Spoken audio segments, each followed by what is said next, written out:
I got a pepper spray. I'm gonna talk about something important. The most important thing you gotta do is escape the downward spiral of depression. And what it means is it usually starts with us feeling sad, low mood.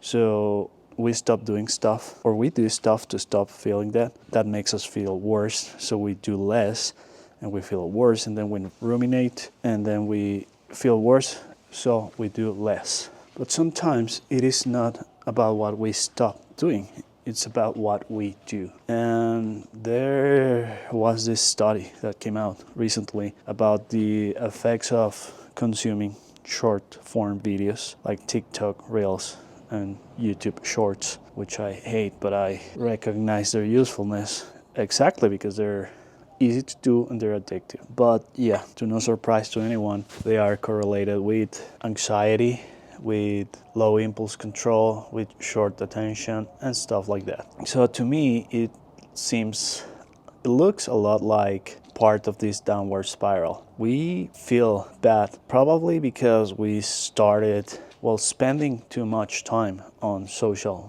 media, which aren't social anymore. And this is something that Jonathan Haidt talks about, that is the effects on well-being, that the negative effects on well-being that it has on people.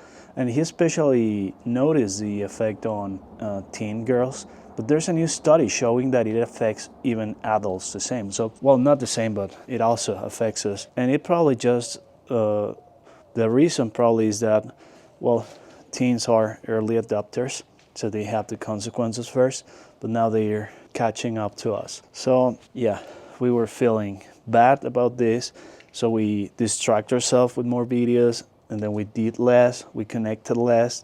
As they say, there's no social in social media anymore. And well, this is causing an increment in anxiety. So what we do, we distract ourselves again with more videos, which makes us feel worse. So we distract ourselves more, we spend more time watching videos and make our life worse. And as the downward spiral says, it robs us away from accomplishment, for feeling good, for connecting, for doing stuff that really nourishes our lives.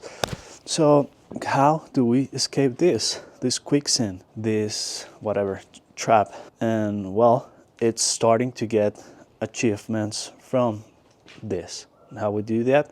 Well, since we spend so much time watching this stuff, every time we feel an impulse, the need to go to social media, to TikTok, to whatever, it's an opportunity to rise above, to practice our tolerance of the craving, to let the craving stay there without guiding our actions. So probably we're not gonna, it's like smoking. I mean, some people quit cold turkey, but to me what worked was that every time I wanted to smoke a cigarette when I was quitting was an opportunity to practice staying with the craving and becoming better at accepting the craving and separating the feeling from the action. I learned that I can feel a craving without acting on it. The craving is not the problem is smoking.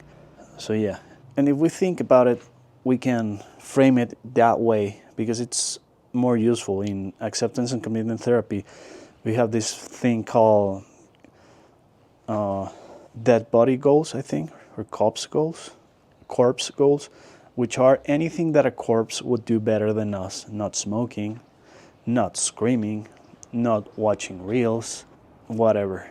So anything that a corpse would be better. And we want to frame it in a positive way, in taking action way. So instead of not watching short videos, instead of not grabbing your phone, what do you want to do? So you can ask yourself, what have I been neglecting because so much time I've been using these apps? And you can frame it, okay, instead of watching the video, I'm gonna practice my acceptance of the impulse and also take an action that brings me closer to the life I want to live. I'm gonna call a friend, I'm gonna read, I'm gonna take for a walk, I'm gonna learn to cook, something like that. So anyway, I just wanted to make this video. Hopefully it's useful. Goodbye.